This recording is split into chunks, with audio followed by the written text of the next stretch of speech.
Bienvenue sur Africa 24 dans cette nouvelle édition du QG News. Au sommaire de l'actualité.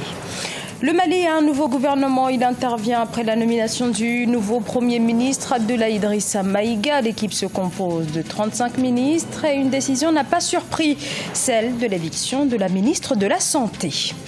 Puis le tant attendu classement mondial de la compétitivité touristique. À l'échelle planétaire, c'est l'Espagne qui rafle la première place et à l'échelle africaine, c'est l'Afrique du Sud qui occupe la première place.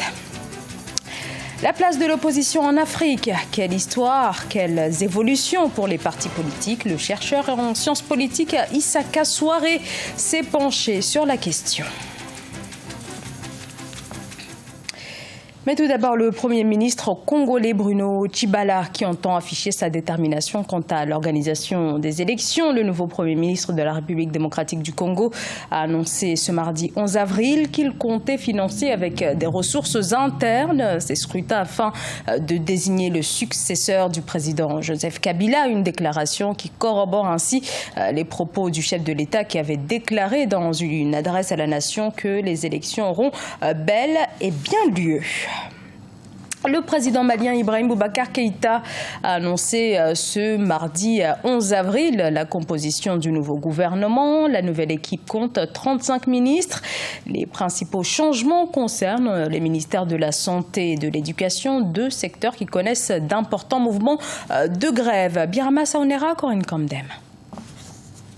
Le président malien Ibrahim Boubacar Keïta a nommé le gouvernement de son nouveau Premier ministre Abdoulaye Idrissa Maïga ce mardi 11 avril. Cette nouvelle équipe constituée de 35 membres compte 2 ministres de plus que le précédent. Les changements les plus notables concernent les ministères de la Santé et de l'Éducation nationale, deux secteurs qui connaissent d'importants mouvements de grève récemment. Des changements qui viseraient à assainir la situation conflictuelle qui prévaut actuellement dans le pays. Je vais profiter de ce micro pour faire un appel fraternel à tous les syndicats. Monsieur le Premier ministre m'avait indiqué tous les contacts que vous avez eus, les discussions entamées. Je voudrais rassurer le monde du syndicat, mais je voudrais rassurer les travailleurs pour qu'une trêve puisse être observée et que les Maliens se parlent. En effet, depuis le 9 mars, les personnels des hôpitaux publics et des centres de santé communautaires dépendants de l'État sont en grève illimitée. Le nouveau Premier ministre a reçu ce mardi 11 avril les deux principales centrales syndicales du pays afin de sortir de la crise sociale. Nous allons également à la rencontre de tous les acteurs sociopolitiques de manière à ce qu'ensemble, nous puissions relever les défis du moment. Puisque la préoccupation a toujours été de faire en sorte que le front social soit apaisé. Actuellement, il est en ébullition. Il faut faire en sorte que, pas seulement que ça baisse de plusieurs camps, mais que les Maliens puissent se parler et qu'ils s'entendent. Pour ce qu'il advient des principaux portefeuilles au sein du précédent gouvernement dirigé par Modibo Keïta, les principaux titulaires restent en poste, à l'exception du ministère de la Défense, désormais dirigé par Tiena Coulibaly, ancien ministre de l'économie et ambassadeur aux États-Unis. Et en Afrique du Sud, l'opposition est plus que jamais mobilisée pour réclamer le départ du président Jacob Zuma qui doit dans une semaine faire face à un vote de défiance au Parlement. Son prédécesseur Thabo Mbeki vient de rejoindre le camp des détracteurs et il appelle clairement à voter contre le chef de l'État. Corinne Kamdem, Gladys Mamba.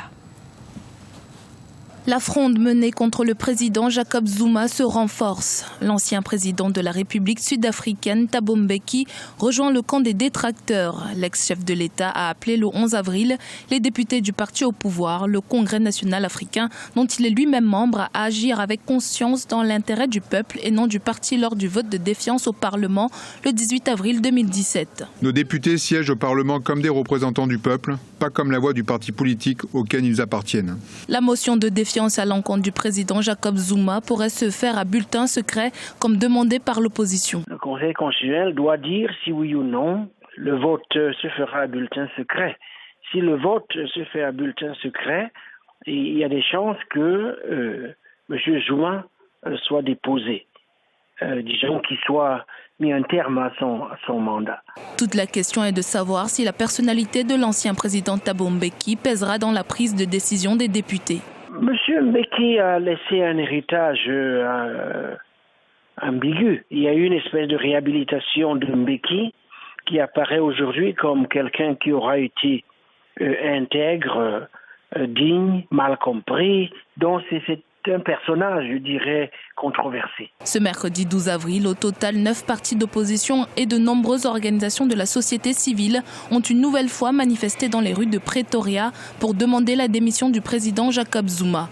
Au même moment, le président sud-africain fêtait son 75e anniversaire avec ses militants à Soweto. Dans le classement mondial de la compétitivité touristique établi par le Forum économique mondial, c'est l'Afrique du Sud et l'île Maurice qui occupent la première position à l'échelle continentale. Au total, ce sont 36 pays qui ont été passés au crible et c'est seulement 34 pays du continent qui figurent dans le classement. Corinne Comdem.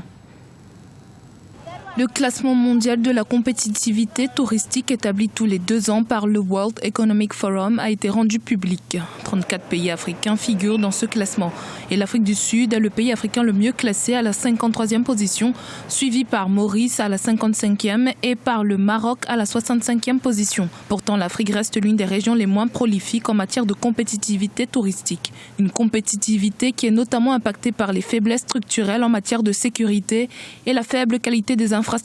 Il faut rappeler que la stabilité économique, que la tranquillité, que la sérénité pour le citoyen, la citoyenne et pour les visiteurs ne sont là que quand il y a une création de richesse nationale et une répartition équitable. Or, ceci ne se fait pas dans les pays africains. Le tourisme est le résultat d'un investissement de très long terme.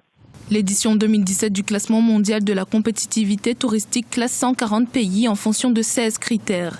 Les critères d'évaluation portent entre autres sur la qualité des infrastructures routières et aéroportuaires, sur les services touristiques, la valorisation du potentiel naturel, la sécurité ou les niveaux de prix. Parlant de pays comme la Tunisie et qui avait un tourisme qui représentait facilement 8 à 10% du produit intérieur brut, ne pas tenir compte du fait que la sécurité est l'un des éléments que le touriste cherche, puisqu'il cherche à se reposer et à s'éloigner de ses propres problèmes. Il faut avoir un système d'abord équitable, un système de création de richesse équitable pour que la stabilité soit longue. Et deuxièmement, il faut investir dans la sécurité intelligente, dans la sécurité proactive. Il faut prévoir les événements avant même qu'ils n'aient lieu. Le critère sécuritaire est l'un des plus importants en matière de tourisme. Actuellement, les pays du continent africain doivent notamment faire face à la menace terroriste. Le plus récent exemple en date étant celui de l'attentat perpétré contre une église chrétienne copte en Égypte ce dimanche 10 avril. Une problématique à laquelle les pays du continent doivent trouver une réponse efficace afin de garantir leur attractivité, surtout pour des pays comme l'Égypte où le secteur du tourisme compte pour environ 11% du PIB. Après des décennies de régime de parti unique et de junte militaire, c'est au début des années 1990 qu'une majorité de pays africains s'est dotée d'un système multipartite. Des partis se sont alors formés. Leur objectif, accéder au pouvoir exécutif. L'écrivain et chercheur en sciences politiques Issa Kassouré expose toute cette histoire dans son tout dernier ouvrage appelé « Les partis politiques d'opposition en Afrique, leur quête du pouvoir ». Reportage Emmanuel Milimono. En 219 pages, c'est une véritable autopsie des stratégies de conquête du pouvoir par les partis d'opposition en Afrique que Issa Kassouré a faite.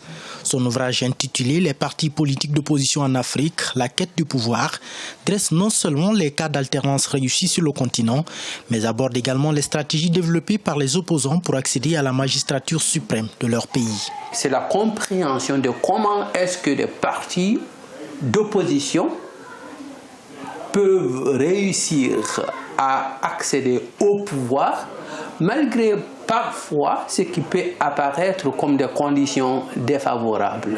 Ce livre retrace aussi l'histoire des partis politiques depuis la période coloniale et permet une analyse des dynamiques électorales récentes sur le continent.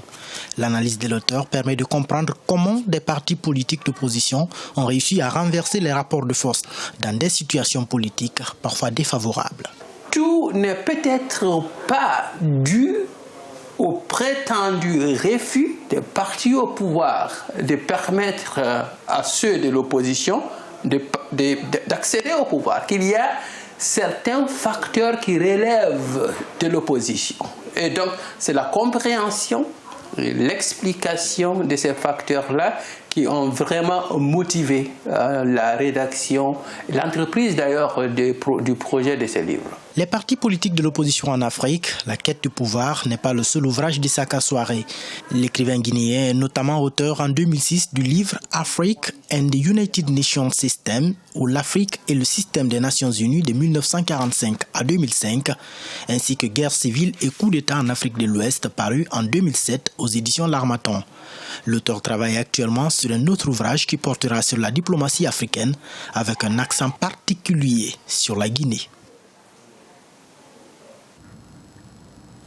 Ce journal a été réalisé par l'ensemble de la rédaction. Nous vous remercions pour votre fidélité. Dans un instant, une nouvelle édition de l'actualité sur Africa 24.